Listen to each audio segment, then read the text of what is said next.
Bon matin tout le monde, j'espère que vous allez bien. J'ai mon assistant ce matin qui est Nosler. Qu'est-ce qu'il fait, mon chien? Ah, t'es tannant. T'es tannant. Écoutez, ce matin, on est dans On jase avec moi-même. On parle de chasse, de pêche, de plein air avec Steph Monette. À tous les matins, naturellement, ceux qui se joignent à nous autres, parce que j'ai eu des nouvelles personnes qui m'ont dit qu'ils m'écouteraient aujourd'hui.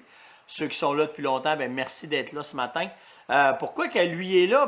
C'est une question que j'ai eue justement parce que on répond aux questions, mais avant ça, on va faire la météo. J'espère qu'il va rester là, le gros. Tu restes-tu là? Hein? Tu restes-tu là? Oui, fais. OK. Fait que la météo ce matin, ici dans Laurentides, il fait moins 11. Il y a eu de la neige un petit peu hier, un 5-6 cm. Il y en annonce encore un petit peu aujourd'hui. Le vent est sud-ouest, 5 km/h. Le lever du soleil est 7h18. Couché 5h09. La lune est à 28% décroissant. Et la pression barométrique est à 9,86. Fait qu'on est un petit peu en bas, fait qu'on peut avoir d'autres neiges. Puis le best fishing hunting time fishing time 11h30 à midi et demi. Eh bien oui, il est là. C'est lui la vedette de toutes nos chasses, de toutes les chasses qu'on fait aux canards, aux oiseaux. Mais là, c'est rendu plus un chum, master. C'est Nosler, c'est Redtail Nosler, c'est le chien d'une lignée d'un éleveur qu'on a dans les basses Laurentides, qui est Martin Blais. Et la raison pourquoi on a pris cette couleur-là, c'est que c'est un chien qui perd un petit peu moins son poil dans la maison. Puis, ce qu'il y a de drôle là-dedans, c'est que ma blonde, elle avait dit « Ah! Je m'en occuperai pas, puis je veux pas, puis ça, puis c'est votre chien, puis naturellement, c'est le chien à Yann, hein. Fait que, comment vous pensez que ça a fini? C'est rendu son pitou. C'est lui qui est le maître, le gardien de la maison, mais surtout notre partenaire de chasse qu'on sert là-dessus. Ceux qui connaissent pas les labradors, c'est une espèce de chien. Il y a les roux, comme lui, il y a les blonds, il y a les bruns et il y a les noirs, qui sont vraiment... comme lui en arrière, vous voyez sur le cadre, j'avais acheté ce cadre-là avec Caroline parce que c'est un autre de mes chiens que j'avais avant qui s'appelait Tuki, puis qu'il ressemblait beaucoup, fait qu'on a décidé d'avoir le cadre dans la maison. C'est pour de vrai de tous les chiens qu'on a eu, parce qu'on en a eu plusieurs, nous autres, pour chasser le canard avec mon père. On les aime toutes, mais lui, il est vraiment exceptionnel. C'est un chien qui est très intelligent et c'est un chien qui est très affectueux pour la famille. Donc, c'est une belle bête. Il y a 2 ans, c'est Marielle qui demandait ça. Ben oui, toi, hein? C'est Marielle qui demandait ça quand vous voulait voir Nosler, parce que des fois, vous le voyez couché sur le divan, il est tout le temps autour de nous autres. Mais c'est une belle bête. Pour les enfants, bien entendu, ça a été un nouveau chum qui est rentré dans la maison. Fait que, puis en passant, tu peux pas faire du canard, tu peux pas faire des oiseaux migrateurs, tu peux pas faire rien qui est de la plume sans avoir un chien, parce que eux autres, ils vont faire que ta chasse va être excellente à... Ben oui, c'est moi qui fais ça. Ton chien, ta chasse tu vas rapporter ton gibier à 95-99%, puis pas de chien, c'est 50% de ton gibier que tu vas perdre. Au Québec, il y a plusieurs clubs, il y a plusieurs élevages, mais c'est à vous autres de connecter avec votre éleveur, de voir comment est-ce que votre éleveur il est, comment est-ce qu'il va être avec vous autres, comment est-ce qu'il va bien vous conseiller pour votre chien, puis qu'il va voir vos besoins aussi. Fait que nous autres, on ne pouvait pas tomber mieux que ça. Martin, il élève des chiens qui sont très, très, très dociles. C'est des chiens de famille. Je vous dirais, c'est des chiens de famille avant d'être des chiens... t'es bien, hein, gros. C'est des chiens de famille pour des chiens de chasse. Fait que c'est ça. Fait que Marielle, j'espère... Hey, Nosler, que tu fais? Que tu fais? Fait que j'espère que ça t'a plu, que je te présente notre cabot de la maison. Ben oui. Tu vas aller en bas? Tu y vas-tu ou tu restes là? Ah ouais, vas-y. Hop, hop. Bon. Fait que c'est un peu lui, c'en est un de la gang, ça. Après ça, qu'est-ce qu'on a ce matin? De nouveau. Hey, le gros, il va pas pleurer, t'as eu ta chance, là. Hey, ça, c'est une histoire de fou qu'on a. Nosler, come. Viens ici, mon gars. Come. Hop, hop. Ah ouais, ici. Hop, hop. Ah ouais. Bon. Fait que là, ouais, c'est une histoire de fou qui est arrivée à Fairbanks, en Alaska. Puis malheureusement, j'ai manqué mon coup, j'ai pas pris le nom de la personne qui me l'a envoyé. Mais merci vraiment, parce que c'est vraiment les affaires qu'on trouve sharp d'avoir dans On jase.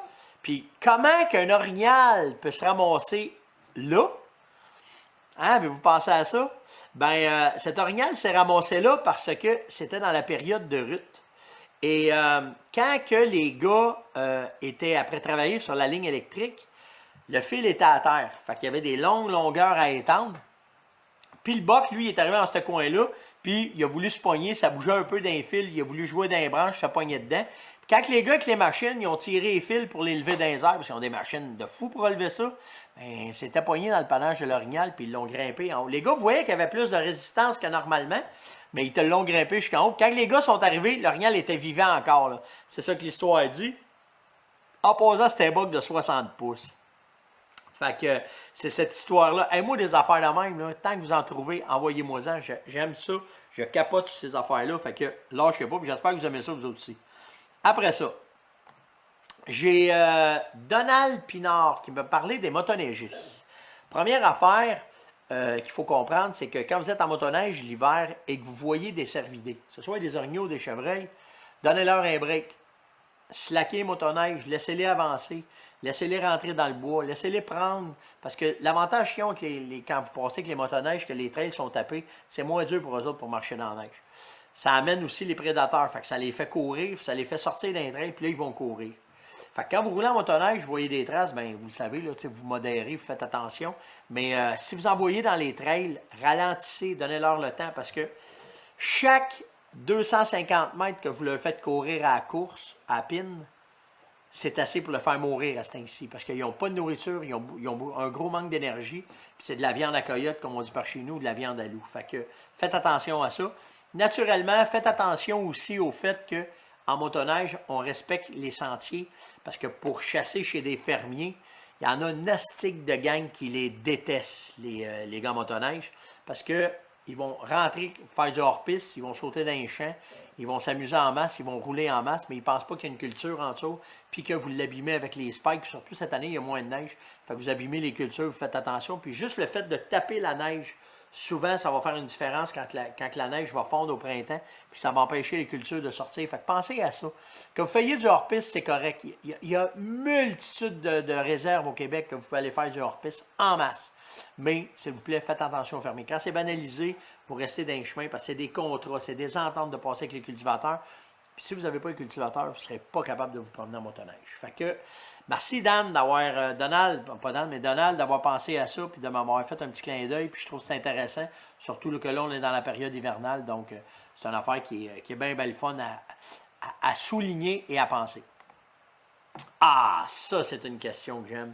Raymond Bonami me dit, Stéphane, t'es un gars proche de Papineau Labelle, t'es un gars de la 10. Qu'est-ce que t'en penses des loups qui ont réintroduit? Puis qu'est-ce que t'en penses, comment est-ce que c'est? Puis d'après toi, qu'est-ce que ça pourrait faire? Il n'y a rien de parfait, hein? Il n'y a rien de parfait dans la vie. Puis aujourd'hui, si tu me demandes, j'aimerais-tu mieux avoir les loups qu'avoir les coyotes? Moi, je te dirais oui. J'aime mieux avoir des loups que des coyotes. Je le connais, le coyote, je le vois aller, il est ravageur. Le loup aussi, là, il est ravageur. Pour vous donner une idée, là, il y a on a une place ici qu'on peut faire de la raquette, puis il y a deux meutes. Il y a une meute de coyotes et une meute de loups qui ne se fréquentent pas, hein, parce que les deux, c'est deux ennemis jurés. Puis, bon an, mal an, les loups tuent à peu près 7-8 chevreuils par hiver, et les coyotes en tuent 15, 16, 17 par hiver. Fait que, tu sais, si on prend juste ça, il serait probablement, le coyote serait plus meurtrier que le loup sur le chevreuil. Puis, tu sais, quand ils les ont exterminés dans les années 70, c'était pour les aider à reprendre la place, mais il n'avait pas prévu que le coyote, lui, viendrait. Alors, qu'est-ce que j'en pense? Ben, moi, on m'a dit, ben, franchement, j'aimerais mieux avoir du loup que du coyote. Fait que s'ils peuvent introduire assez de loups pour tasser les coyotes, puis après ça, c'est plus facile de contrôler les populations de loups. Parce que le loup, il est fragile. Il est beaucoup plus fragile au contrôle que le coyote, que lui s'adapte et il pousse comme des rats. Fait que c'est un peu ça. C'est sûr que, tu sais, on va avoir du gibier, puis on veut en avoir des quantités, puis on veut s'amuser. Mais tu sais, il n'y a rien de parfait. Hein? Trop de chevreuils, trop d'orignal, ça détruit l'habitat. J'ai eu une bonne discussion avec les gars de l'UPF là-dessus, là, que je pensais pas qu'ils me feraient en morale tant que ça. Parce que moi, je me disais, regarde, moi, tant qu'il y a du gibier, les plantes, là, quand il y en a, il y en a, puis quand il n'y en aura plus, ils vont changer de place, puis ça va repousser une place. Puis là, les gars m'ont tout expliqué comment est-ce que c'est important, la biodiversité. en autant, ça revient un peu avec le reportage qu'on a vu, que je vous ai parlé hier sur le parc Yellowstone, qu'il n'y a rien de parfait. T'sais, mais en contrôlant, en laissant aller un peu la nature, ben les arbres repoussent, les feuilles repoussent, tout se met en place. Fait que tu sais, l'empreinte humaine, elle est là. Est-ce que dans les Laurentides, ben on le sait que dans les années 70, quand ils ont exterminé le loup, ben il n'y en avait plus de chevreuil. C'était zéro open bar. Le loup avait pris la place au complet. Puis là, ben après ça, c'est le coyote. Fait que tu sais, si tu veux qu'on fasse ça. C'est comme ça. Fait que, tu sais, moi, qu'est-ce que tu me dis? Moi, j'aimerais mieux du loup. J'aime mieux le loup, moi. J'aime mieux travailler avec le loup. Il est difficile à attraper au piège, mais il est moins il grossit moins vite en population que le coyote. Le loup ne va pas manger les petites espèces. Il va souvent les laisser pour les autres. Tandis que le coyote, lui, tout ce qui est en bas du loup, aussi, il va le manger. Il ne s'attaquera pas aux orignaux, tandis que les autres vont s'attaquer aux orignaux, pas aux chevreuils, aux plus grosses proies.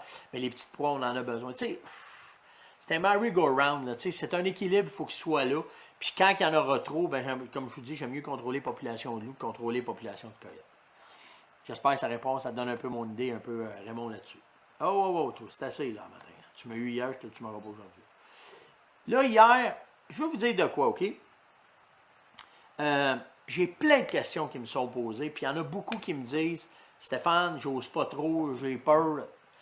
Quand vous me posez la question, là, cassez-vous pas la tête parce que moi, je suis là pour y répondre. Puis je suis le premier à poser n'importe quelle question quand je ne connais pas mon domaine. OK? Fait que. Cassez-vous pas la tête avec ça. On va s'organiser pour pouvoir aller chercher les informations. Puis les plus petites questions aux plus grosses questions, il n'y en a pas de problème. On va travailler avec vous autres pour pouvoir les trouver puis trouver réponse à ça.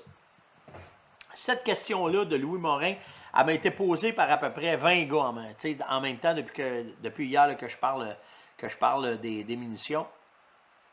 Je vais laisser rouler la vidéo parce que c'est la vidéo d'hier que je vous ai mis. Je vais la laisser demain. Que j'ai parlé hier du gel balistique, comment est-ce qu'il explose, comment est-ce que la balle elle est efficace. Mais la question est plus, dans les munitions SACO, est-ce qu'une munition SACO va fitter dans une Browning, dans une Remington? Ouais, c'est pas la compagnie. Les armes puis les munitions, la compagnie est pas. C'est sûr qu'elle les pense pour ses armes. OK, on s'entend. Mais ce qui est bien important, là, je ne veux pas mes lunettes.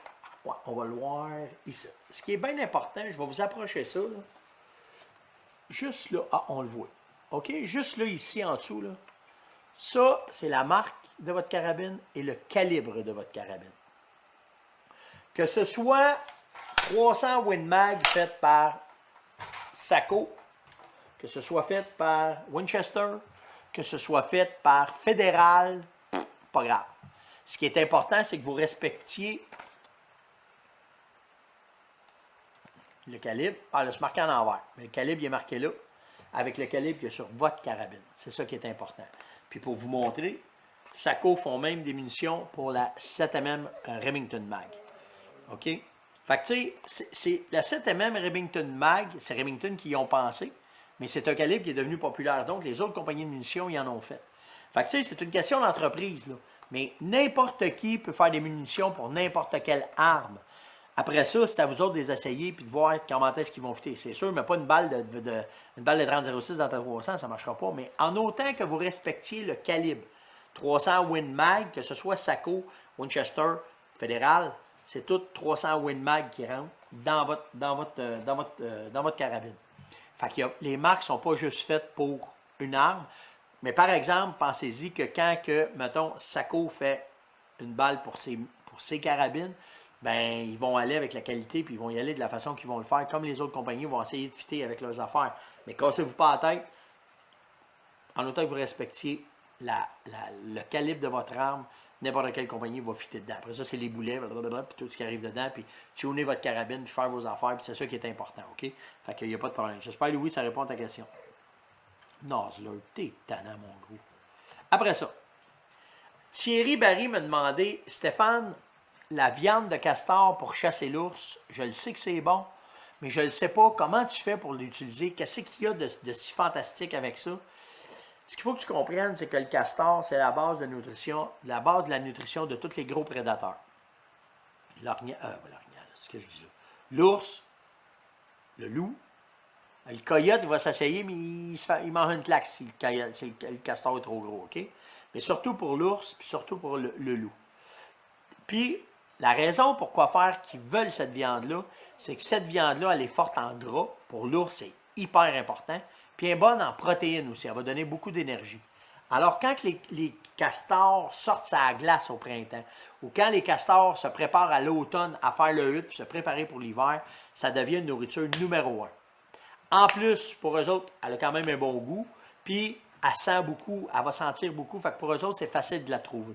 Fait que quand vous la prenez, après ça, quand tu l'utilises pour mettre dans ton drum, bien, naturellement, tu enlèves la peau. C'est correct, Nosler. That's it, boy. C'est assez. Ah ouais, va-t'en dans ton canal. Ah ouais, canal, là.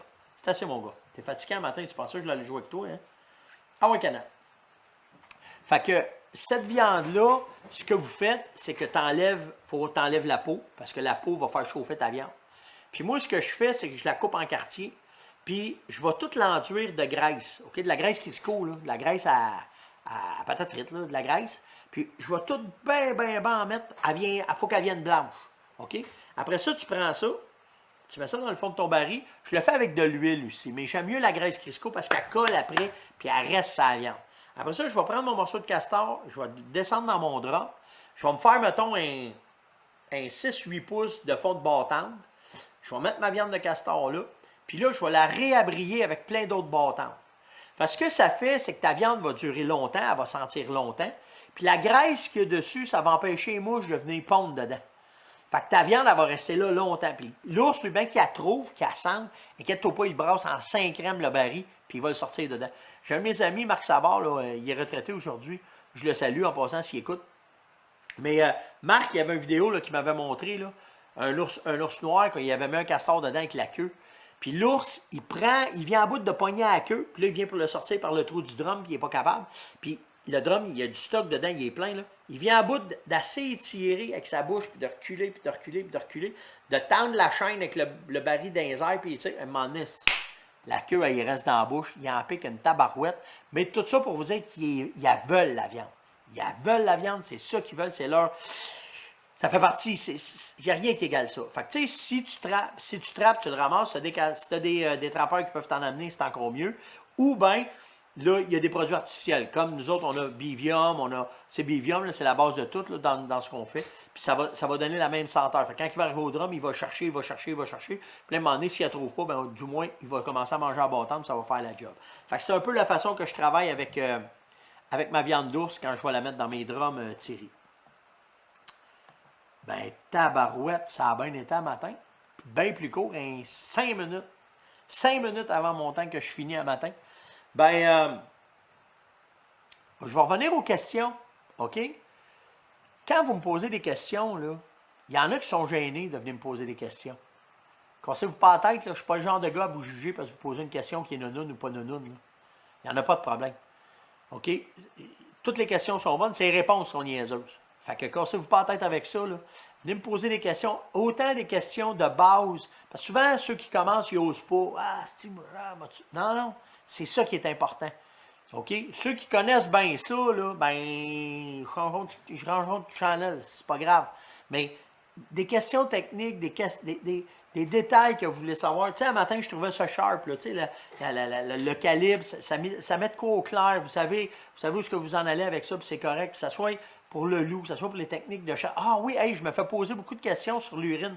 Parce qu'il y en a qui ont reçu de l'urine dans des boîtes cadeaux. Cassez-vous pas la tête, là, c'est du synthétique ou c'est du naturel. Le naturel, là, il est préservé, il y a des préservatifs dedans. Faites juste pas le mettre au chaud, gardez ça au frais. Le synthétique, il n'y en a pas de problème. Vous pouvez mettre ça n'importe où. Puis si même ça l'a gelé, il n'y a pas de problème non plus, parce que même laissez-la dégeler, puis c'est bien correct aussi. Il n'y en a pas de problème, OK? Si vous avez d'autres questions, par exemple, venez. Puis souvent, je me fais demander, ah là, je vais-tu le dire, parce que c'est une boîte cadeau. Là, si je continue à parler de la boîte cadeau, vous allez avoir une idée qu'est-ce qu'il y a dedans. Moi, vous le dire quand même, ça là, je peux le dire, là. Naturellement, on vous met des phéromones. Là, je vous le dis. Il y en a qui ne savent pas c'est quoi les petites fioles bleues. Bien, les phéromones sont faites pour aller dans vos bouteilles d'urine pour que quand vous les activiez, que ces phéromones-là deviennent vivantes. C'est ce qui rend une urine vivante quand vous allez l'utiliser. C'est ce qui va faire déclencher dans le cerveau soit un état de provocation ou un état de sexuel pour le chevreuil ou l'orignal. C'est pour ça qu'ils sont là. Puis chaque fiole, tu en mets une dedans, ça dure 24 heures. Après 24 heures, tu en remets une autre dedans, ça dure un autre 24 heures. Puis cassez-vous pas la tête, c'est pas l'urine que tu actives, c'est les phéromones qui s'activent. Tu pourrais prendre ta fiole, mettre une goutte d'urine dedans, puis elle s'activerait. Mais elle, quand tu la mets dans ton urine, elle va aller chercher tout le maximum de particules qu'elle a besoin, puis là, elle va devenir active dans votre urine. C'est comme ça que ça fonctionne. Fait que c'est à peu près ça en matin. Ah, c'est... Ah, j'ai le temps. C'est le temps en masse. Hey, j'avais oublié de marquer ça. J'ai Bolly. Mathieu m'a envoyé une nouvelle affaire qu'ils mettent sur le marché. C'est vraiment, vraiment cool. Moi, je l'utilisais avant, mais je ne savais pas qu'il s'en venait avec le petit panneau qui vient avec. Ceux qui ne connaissent pas ça, ah, il faut que je sorte le fil. On va sortir le fil, on va vous le montrer comme il faut. C'est les batteries que vous pouvez mettre avec votre caméra. Fait que en dessous, il y a une tu le rouvres, tu prends ton fil USB, tu le branches. Lui, il vient comme il faut, sparker dedans pour pas qu'il y ait d'humidité. Puis après ça, ce que tu fais, c'est que simplement, en dessous, attendez, moi défaire ça, je ne vais pas penser à ça. Tu prends ta caméra, puis en dessous, il y a un petit cap en plastique, puis tu viens juste plugger ça là-dedans, comme ça. Puis là, ce que tu fais, c'est que tu fais simplement, ça vous donne ça. Tu as un fil, tu as ta caméra. Tu mets ta caméra sur l'arbre, là, tu as ça. Puis, regarde, vous le voyez, là, elle est activée. OK?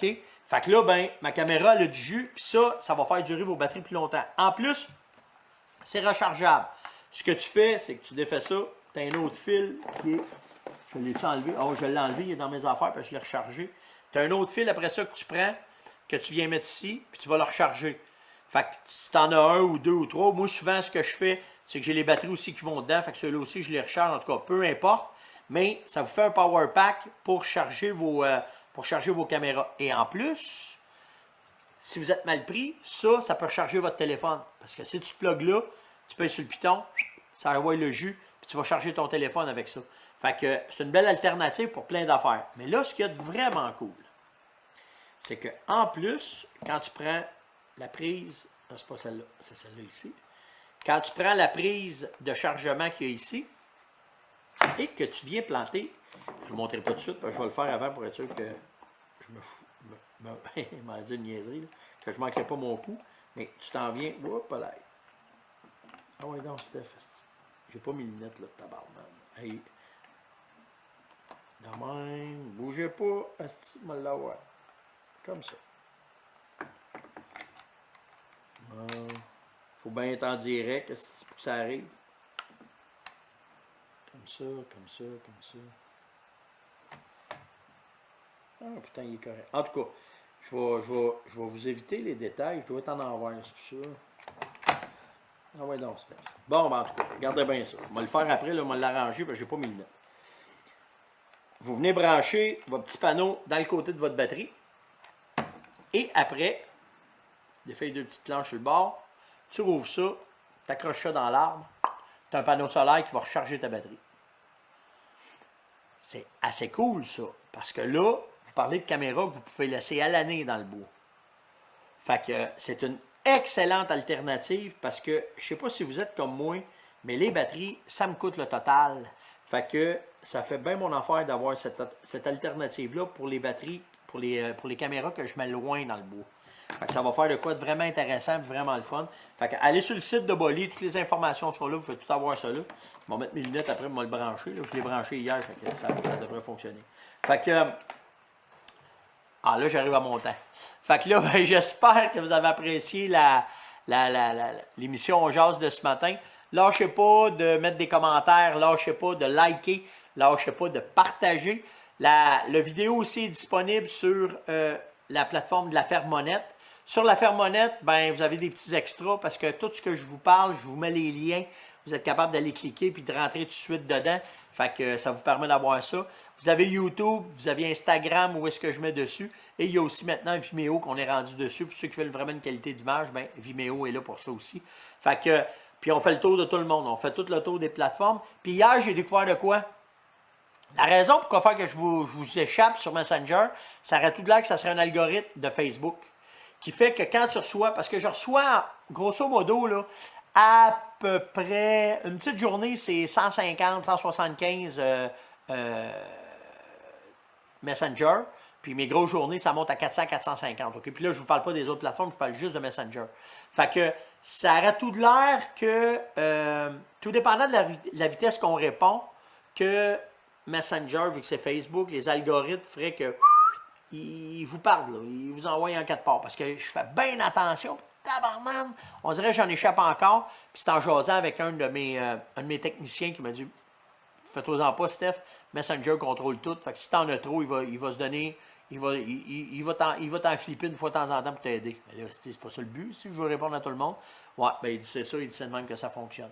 Fait que n'hésitez pas, si je vous ai pas répondu, cassez-vous pas la tête, faites simplement me revenir tout de suite. Je regardais en haut, il y avait une question, Steph. Puis là, ben, je les vois, puis là, je suis capable de vous répondre. J'essaye en tout cas de vous répondre le plus vite possible. Donc, passez une excellente journée. C'est samedi. Fait qu'on va s'amuser.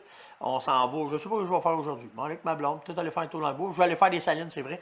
Moi et Yann, on voulait aller faire une coupe de salines à Chevreuil, vu qu'il n'y a pas encore beaucoup de neige. Fait que on va aller faire une coupe de salines à Chevreuil. On va faire une vidéo là-dessus, c'est probablement. Puis on revient là-dessus. Fait que passez une excellente journée et on se voit demain matin. Ciao!